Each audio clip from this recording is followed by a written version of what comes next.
Count your blessings, ladies and gentlemen, because this is Brian Pillman Jr., and you're listening to the most influential podcast. You're listening to the Pro Wrestling Proverbs.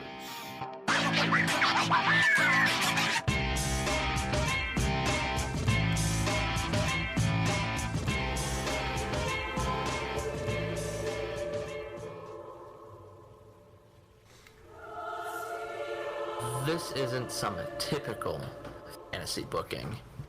This is the fantasy booking. Wrote in the good book.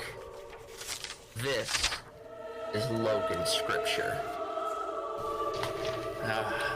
Here's a chapter. It's had to be written 5, 6, 7 times. I mean, how many times can a guy not only retire, but have a retirement match? I mean, Hogan retired him in a cage in WCW. He got retired when he got fired in WCW. He supposedly retired after the Sting match in WCW. You figure the Shawn Michaels match with the great "I'm sorry, I love you" was supposed to be it. He had those so-so matches in TNA. I mean, even as far back as 93, he was putting his career on the line against Vader. But I guess what will make this chapter different is that the man gets to go out on top. And I guess with this, I'm going to walk you through how it should happen. Less dusty than the others, because like I said, there's a lot of whiteout on this thing. But when you think Ric Flair, you think his matches with Rick Steamboat, Dusty Rhodes, Harley Race, Terry Funk, the Von Erichs, the Rock and Roll Express, Sting, Luger, even Savage, Hogan, and the NWO. It's the big question on everyone's mind as Starrcast V comes up. Who is going to be Ric Flair's final opponent or opponents? I mean, he's been training with Jay Lethal this entire time. It only makes sense for him to fight Jay. Yeah. But no one really knows if it's kayfabe or not, but supposedly Jay Lethal's upset Ric Flair couldn't get him a spot on the card. I do find it interesting that with all this trading he's done with Flair, he hasn't even been announced as a meet and greet yet. So it makes me think that there might actually be some legitimacy to this. Because, I mean, Jay Lethal could be thrown up there with, like, Eddie Edwards and Davey Richards. I mean, a nice $30, $40 meet and greet for someone. Right. Ring of Honor, TNA talent. Now AEW. The initial rumor was it was going to be Ric Flair and FTR facing Ricky Steamboat and Rock and Roll Express. Now, Ricky Steamboat said he didn't want to be one of those guys that's remembered for a poor final match. You know, he wanted to be remembered for his Jericho match. But in recent weeks, it turned out that I guess Ricky Steamboat has a pretty big price tag. And I mean, I understand it. But at the same time, I think there's levels in wrestling.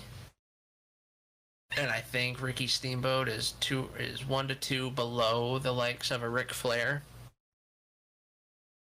I mean, we've said it on the podcast before. There's certain individuals in wrestling, whether it be Ric Flair, Hulk Hogan, Stone Cold, John Cena, no matter how old they are, they can still come out and it's believable. Just because their aura, their character. Which is what makes this match fun, you know? It's not to drag his name through the mud more than we already do. But look when Bret Hart came back for his Mania match with Vince. I mean, if Flair were to have a last match with Vince McMahon in Extreme Rules, it'd be believable. People would be excited. And I know Bret Hart had the stroke. You know, he hadn't been in the ring since '99. But I think Rick knows how to hide any negatives. I mean, he said he's going to wear a t-shirt because he knows he's an old man, which that's fine, but at least he's not coming out in jorts.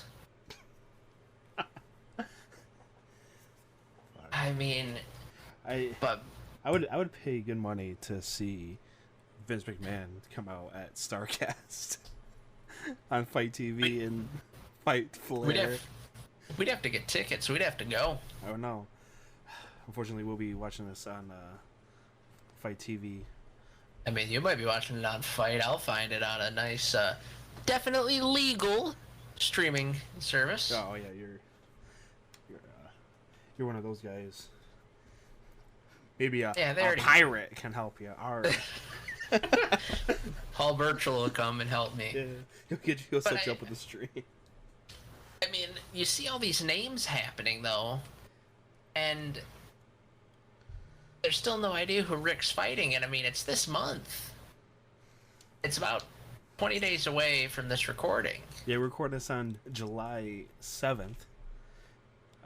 So yeah, 3 weeks. It's been announced for what? 2 months? Yeah, since like May, I think. I'm mistaken. May, June. And I've told people, and it's bad to think like this, but I mean, they've already sold out, and they had to move to another arena. I don't think it's really gonna matter in the long run who he fights. No, not really. I mean, it's Ric Flair coming out. He's got the robe. He's gonna have all the pomp and circumstance, but it's still fun to kind of predict. And I've said this since it was announced.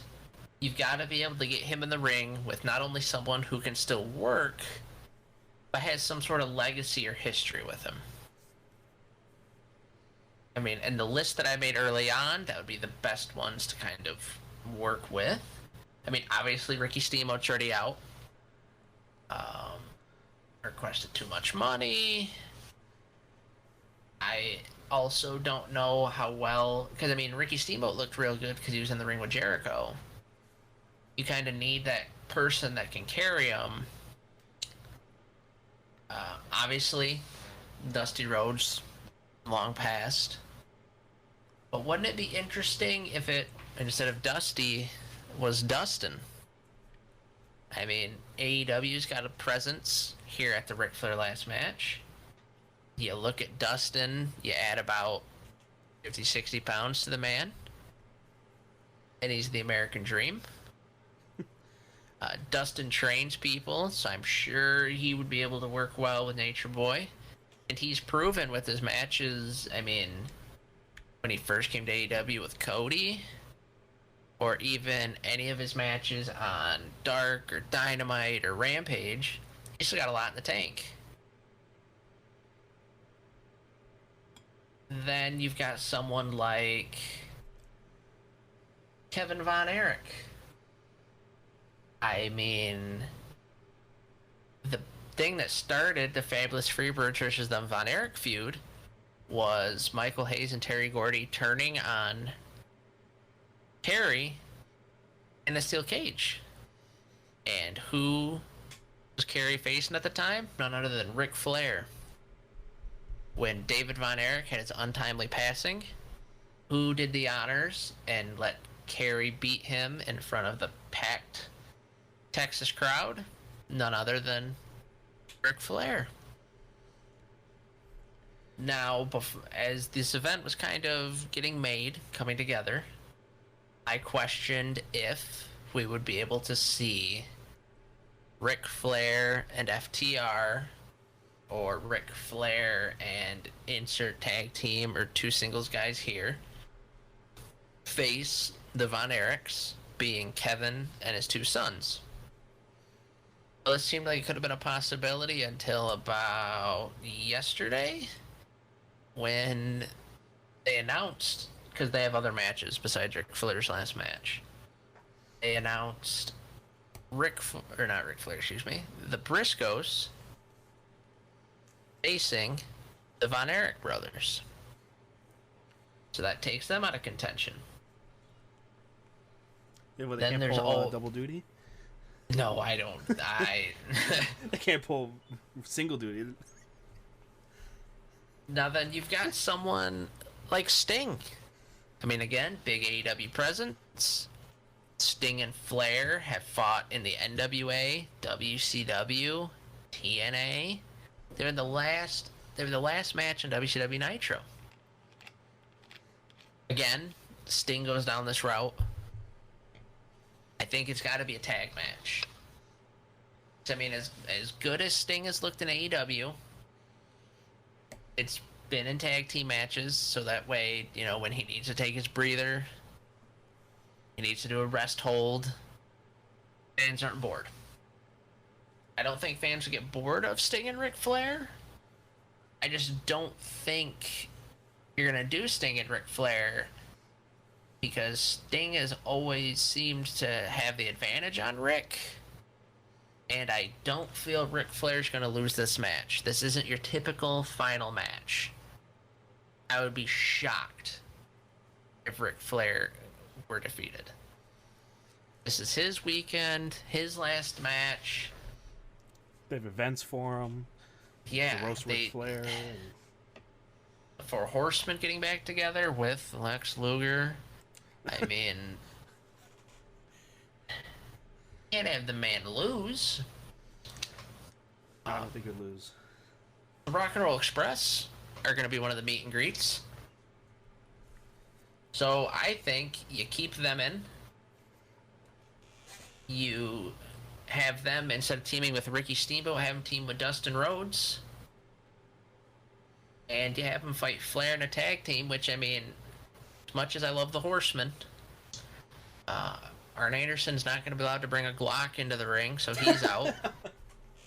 No? He's not allowed? Barry Windham, I'm pretty sure, had a heart attack or two a few years ago, so he's out of contention. I mean, you got Tully Blanchard, but then who do you have as the other Horseman? Because Luger can't really wrestle anymore either. So it's got to be someone like FTR, because I don't, like I said, I don't see it being a singles match with Flair. I see Flair getting in the ring, getting into his chops. He guarantees that he's going to come off the top rope.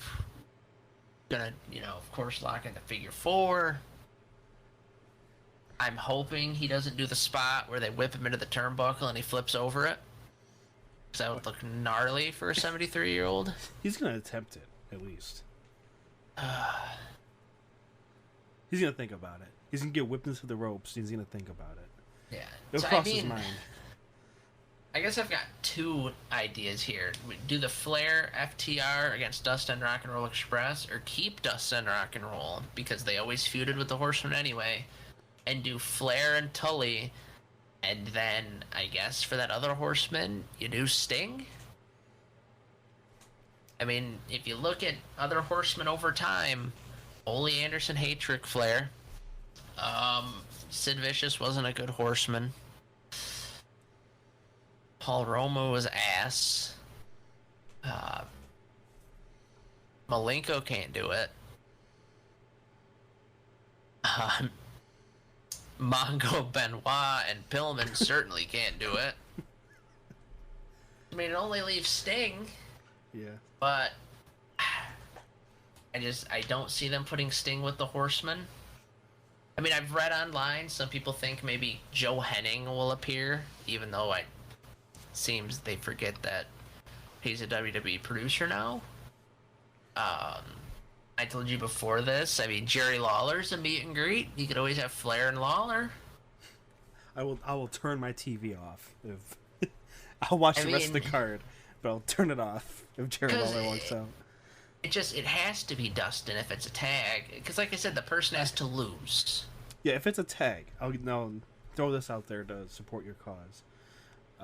I believe, you can double check me on this, all the companies that are like represented in the meet and greets also have a match, or at least involved in Starrcast have a match on Ric Flair's last match card, except for AEW. I don't think there's not an AEW wrestler on the card, is there?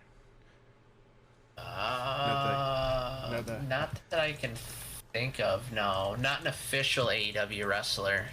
I thought like a big star wrestler. No, like somebody not who that wrestled like twice. Oh, I don't believe so. Did I have the card up here? Okay. Because, I mean, MLW's represented, Impact's represented, Ring of Honor's represented, New Japan, AAA, Yeah, and all these promotions ECW. have people like at the meet and greets, or they're doing some other thing like at the start at the convention, right? Like New Japan has like their own card going, except for AEW. There's no AEW representation on the card yet, and I think that's because they're going to be in the main event with Flair, either somebody with either one-on-one, like Flair and Sting, or like you said, the tag match. And Dustin, I think that'd be really cool to see Dustin do that. I'd support him. But yeah, be the natural. I mean, he could come out kind of dressed like his dad did, and it works for AEW too, because if you remember the last time Rock and Roll Express was on AEW TV, they were getting pile driven by FTR. There you go. So, I mean, it ties itself together. That's the route that I think it'll go, because then any of those guys could take the pin. And then it's got the history of Flair and Rhodes, and then Flair and Rock and Roll. But I know what you're thinking. I mean, normally on these, I do a little more, a little more prediction, a little more flair, a little more fun. Excited about who Flair's gonna face, but just the spectacle involved. Like, before they moved to the stadium, I thought he was gonna come out in a helicopter like he used to. He still can. But off now, camera, outside. I mean, and then have him walk all the way in, he'd be gassed before the match. Well, it'd be pre-taped like the night before, probably. Oh. No, what I think will be fun and what'll happen is, I know I said Barry Windham couldn't, but I think we'll see some horseman run-ins during the match. I mean, FTR are as close to honorary horsemen as you'll get. So why not have Arn and Tully? I mean, see that Arn spinebuster one more time. Yeah. Have Tully hit another slingshot suplex. And I mean, the Rock and Roll Express are little guys, so they could still do the moves to him. But if I had to make predictions for the Flair match, I do think he's going to come off the top rope. I definitely think there's going to be some color. I hope he remembers how to blade.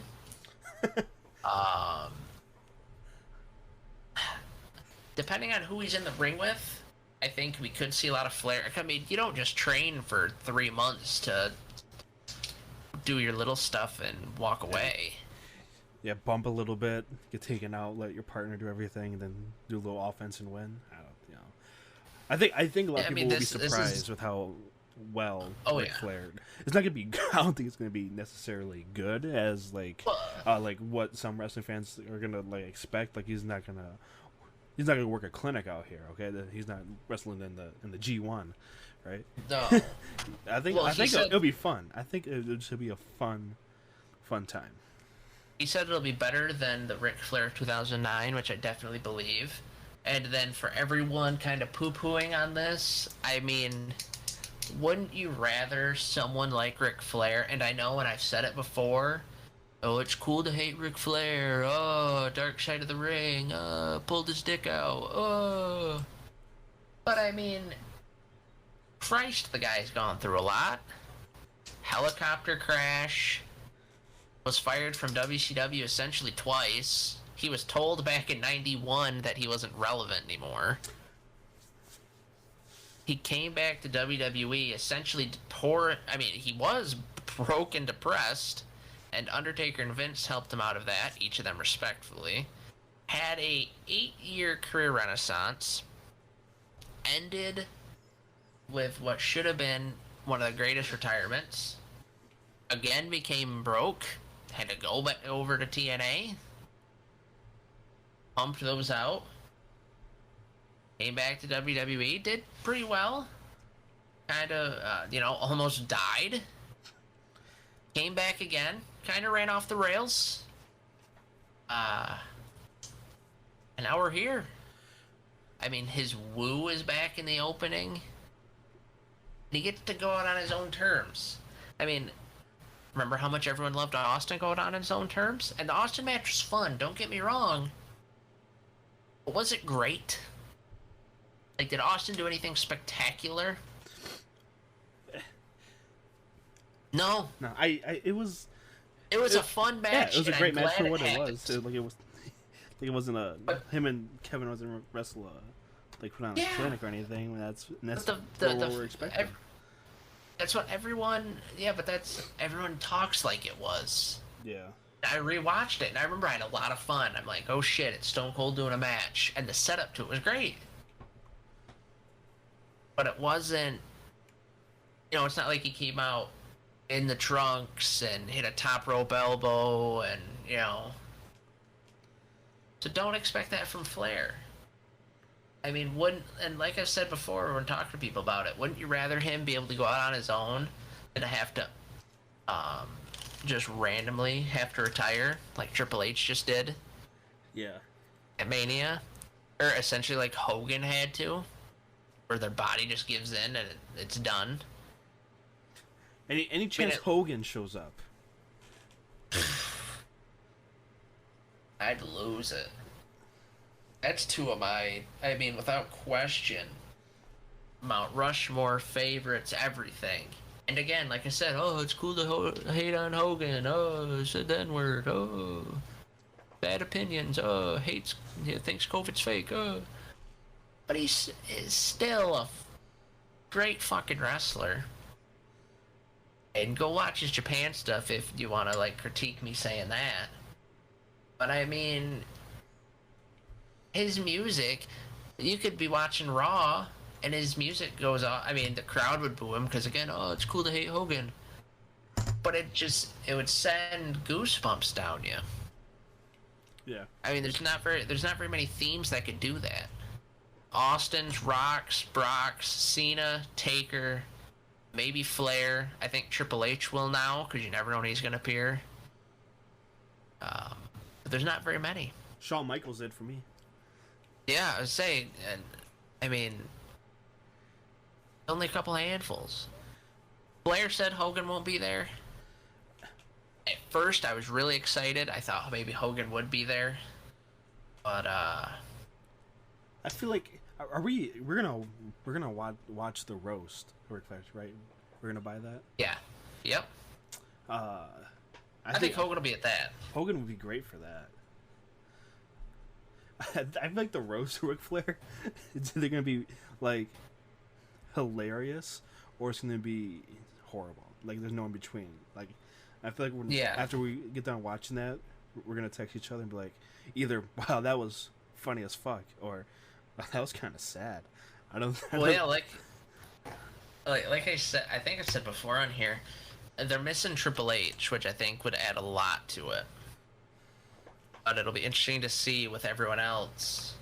I mean, they're getting people not only in wrestling, it's interesting. Like, I wonder, like, since Vince is out of power, right? Like, do you think Stephanie would like be a little more lenient towards stuff like that? Like, if that would be fun. If H like walked up and was like, "Hey, can I go to the roast? Make it like a surprise appearance."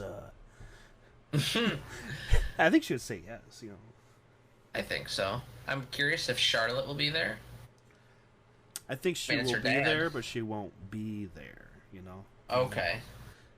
Like she's not officially like announced there. You know. What I was saying about Hogan is I think he's the same thing as Sting.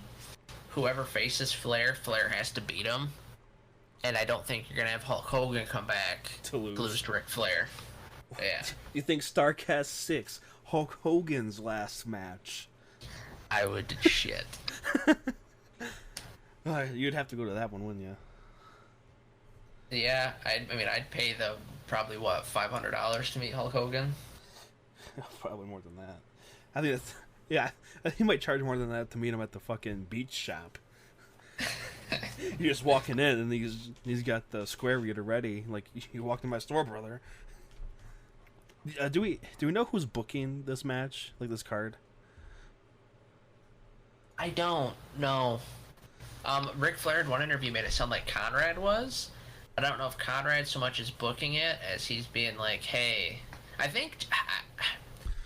almost want to put my money on, since Jeff Jarrett was at the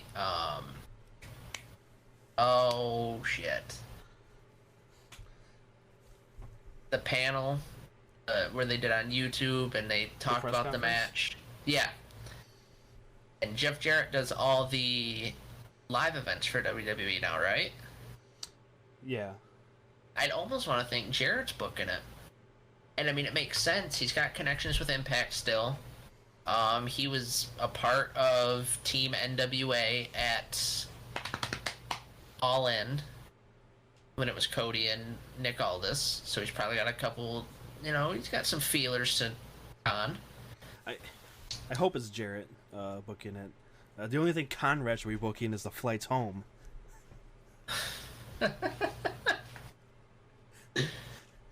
Maybe Conrad can book the buffet. He booked Flair's hotel room. That's about all he booked. I do find it fun, while on the subject of booking, that they've got Tony Schiavone and David Crockett doing commentary, and they just announced today that Carlos Cabrera and Hugo Savinovich are doing the Mexican or the Spanish commentary. I mean, that's pretty cool. They could have just been like, fuck our Spanish audience, we're just gonna do dubs. I like Carlos. Carlos is a cool guy. I mean, they're doing he was the I'm really WWE yeah. Spanish guy, right? Yeah. He and Hugo both were. Carlos was the skinny one, and Hugo was the fat one. Was it Carlos the one that like oversold everything whenever someone came by the Spanish announce table, right? I think so. The other guy. It was one of them. All I know is I'm surprised Jim Ross isn't a commentator. Then again, he'd probably call him Reed Flair. But Tim Ross probably wouldn't even be awake. But getting a little ahead of ourselves, talking about a little more. But I mean, it says right here in this good book, you're gonna see it. You're gonna see Ric Flair and FTR managed by the Four Horsemen: J.J. Dillon, Barry Windham, Arn Anderson, and Tully Blanchard. Not Lex Luger. Not Lex Luger. I repeat, not Lex Luger. Facing Dustin in the Rock and Roll Express. And I also think, besides appearances by the Horsemen, I do think Sting will make an appearance, but he'll try and fend. I think what'll happen is there'll be some chicanery, and he'll try and help, Dustin in the Rock and Roll. And then that's when the Horseman comes out, and the Horseman can finally stop Sting. Because for whatever reason, one guy could always beat five. And then, as all that's happening, FTR hits their finish. Flair locks in the figure four. Robert Gibson taps out, because Robert Gibson was always kind of a little bitch for Rock and Roll Express. And then afterward, Ric Flair stands up and cries, and everyone celebrates with him in the ring. You got all his closest people there, minus Triple H. Fuck And Triple it H. sends everybody home happy. I think there's gonna be a lot of pyro. You think so? I do. It's Ric Flair's last match. I mean, that's Conrad's father-in-law, right? Yeah, you're not gonna make him feel like a bitch. To be honest, like, in my head, this is, like, in a gymnasium. But I know that's not accurate. Oh, yeah, it's the big arena. Where's it at? It got relocated. Yeah, it went from the fairgrounds. And I like how they did it, too. They had David Crockett. And that's the cool part, too, if you all don't know about this. Jim Crockett Promotions is putting this on. And if you listen to the first scripture, where I talked about everything becoming the NWA, this is as close to getting old school NWA as you can get. David Crockett, the last surviving son of Jim Crockett Sr., the man who put Southern wrestling on the map. This is the last time Jim Crockett Promotions will promote anything.